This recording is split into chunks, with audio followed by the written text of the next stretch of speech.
चुनाव के दौरान आरोप प्रत्यारोपों का सिलसिला लगातार जारी है। कल वीआईपी के राष्ट्रीय अध्यक्ष मुकेश सहनी कटिहार आए थे।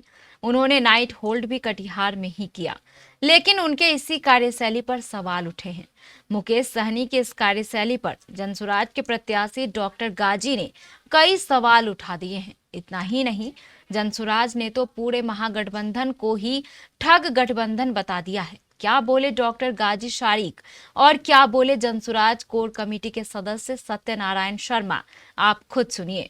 अभी जो परिस्थिति है और जो चल रहा है, पिछले 24 घंटे में जो प्रकरण तेजी से बढ़ा है, उस पर चर्चा करनी चाहिए और जानना चाहिए लोगों को कि मुकेश सहनी जो वीआईपी पार्टी के अध्यक्ष सर्वेसर्वा हैं, वो कटिहार कल आए थे। 20 घंटे कटिहार में रहकर वो आज गए हैं। इस 20 घंटे में वो बगल के क्षेत्र बरारी में, जहां कांग्रेस का उम्मीदवार तौकीर आलम गठबंधन का कैंडिडेट है, उसके लिए वो नहीं गए। क्यों नहीं गए, ये महत्वपूर्ण है।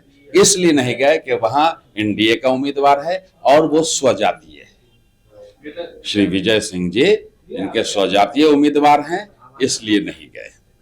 तो गठबंधन धर्म इन्होंने नहीं निभाया।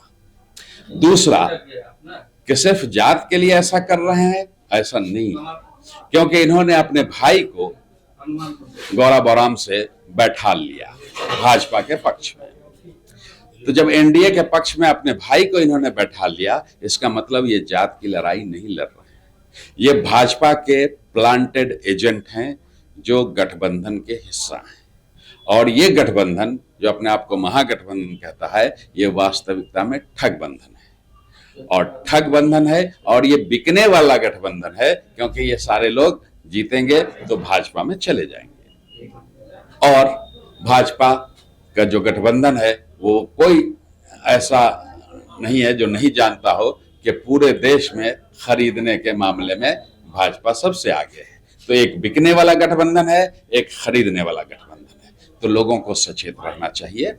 और दूसरा जो मसला है कि आपने अभी देखा होगा कि ओवैसी साहब ने भी एक मसला उठाया है कि अशोक अग्रवाल जी तलवार बांटते हैं। ये बहुत चर्चित मामला है यहाँ, लेकिन उससे ज्यादा गंभीर मामला ये है कि अशोक अग्रवाल जी भाजपा के एमएलसी हैं और उनकी पत्नी जो महापौर हैं, वो भी भाजपा के सक्रिय सदस्य हैं और उनके बेटा है वीआईपी के उम्मीदवार। वीआईपी हमने बता दिया कि भाजपा के एजेंट है।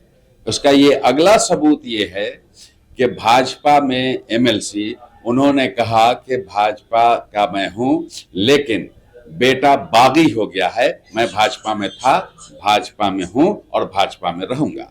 लेकिन वो लगातार प्रचार कर रहे थे, लेकिन मीडिया में आने से बचते थे।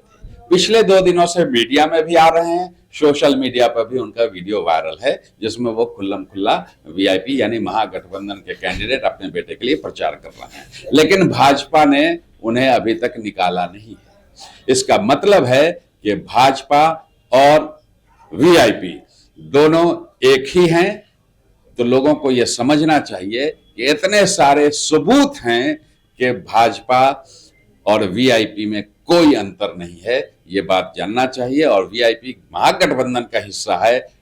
जो ये कहते हैं कि सवाल पूछा गया उनसे कि 15 सीट आपको मिली है, आपने मुसलमानों को कितना सीट दिया, तो उन्होंने कहा कि मैं सिनेमा का टिकट नहीं बेचता हूं। तो इस विचारधारा को रखने वाला व्यक्ति, इस तरह की भावना एक समाज से रखने वाला व्यक्ति अगर तौकीर आलम के लिए गठबंधन धर्म का प्रचार नहीं करने गया, तो ये बात भी समझने की जरूरत है लोगों को। दूसरी बात कि चारों तरफ ये बात चल रही है कि अशोक अग्रवाल जी तलवार बांटते हैं, ये तो सब जानते हैं, लेकिन उसमें महत्वपूर्ण बात यह समझने की है कि अशोक अग्रवाल जी के राजनीति में आने से पहले तक कटिहार में सारे समाज के लोग एक प्लेट में बैठकर खाते थे।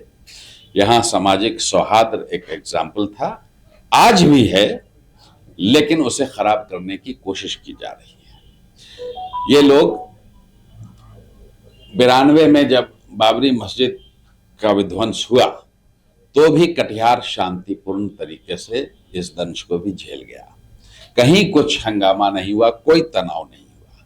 लेकिन जब से ये राजनीति में आए हैं और तलवार बांटने का सिलसिला हुआ है, रामनवमी का रूप रंग बदल गया है। नतीजे में जितने मवाली ग्रुप हैं वो दूसरे समाज का भी जब कोई जुलूस निकलता है तो उसमें भी वैसा ही रंग दिखता है। बाजार पर उसका असर पड़ता है, सामाजिक सौहार्द पर असर पड़ता है। और पहले त्योहार रात के 12 बजे तक शहर में मनाया जाता था, अब शहरों की दुकानें बंद हो जाती हैं।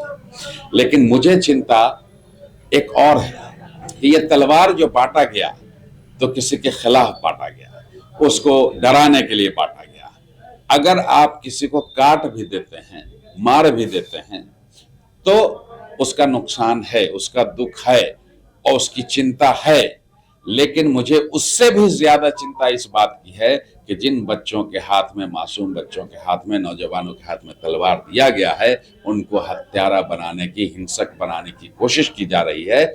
अगर ये स्थिति आ गई जैसा ये लोग चाहते हैं, तो यहाँ उन परिवारों का क्या होगा जिनके बच्चे तलवार उठाकर खड़े होंगे, क्योंकि देश में संविधान है, कानून है, फिर उनको कानूनी प्रक्रिया भी झेलनी पड़ेगी, उसका दंश पूरे परिवार को उठाना पड़ेगा। इसलिए कटिहार के समाज के लोगों को मैं ये बताना चाहता हूं कि आप सामाजिक समरसता जिस तरह से बनाए रखे हुए हैं उसको आगे भी बनाए रखिए और ऐसे लोगों को चिन्हित जरूर कीजिए।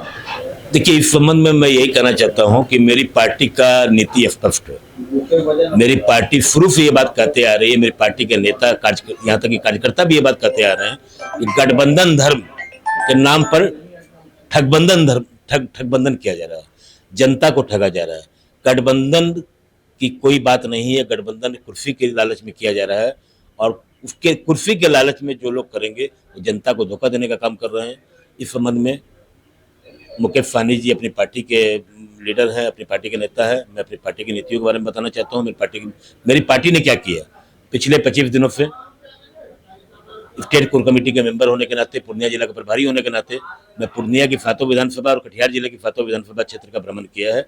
मैंने जनता में देखा है और पिछले 40 साल के अंदर पहला चुनाव ऐसा मुझे देखने को मिल रहा है जिस चुनाव में राष्ट्रीय नेता से लेकर राष्ट्रीय जितनी पार्टियां हैं सभी पार्टी के नेता, कार्यकर्ता, यहाँ तक कि प्रधानमंत्री, मुख्यमंत्री तक भी अपने भाषणों से उनके भाषणों से मंडल और कमंडल गायब है। जाति धर्म गायब है। शिक्षा, रोजगार और पलायन पर ही वो लोग वोट मांग रहे हैं। ये जनसुराज की बहुत बड़ी जीत है। जनसुराज की पहली जीत हो चुकी है, जनसुराज की नीतियों की पहली जीत हो चुकी है, जनसुराज की कथनी और की पहली जीत हो चुकी है। और आगे जहां तक सवाल है 14 नवंबर का, मुझे पूर्ण विश्वास है कि जिस तरह नेताओं, भारत की राजनीतिक पार्टियों में सुधार देखने को मिल रहा है, वैसा ही सुधार बिहार की जनता को में भी देखने को मिलेगा। 14 नवंबर को निश्चित रूप से गिनती होगी और जनसुराज भारी बहुमत से बिहार में जीत के आएगा।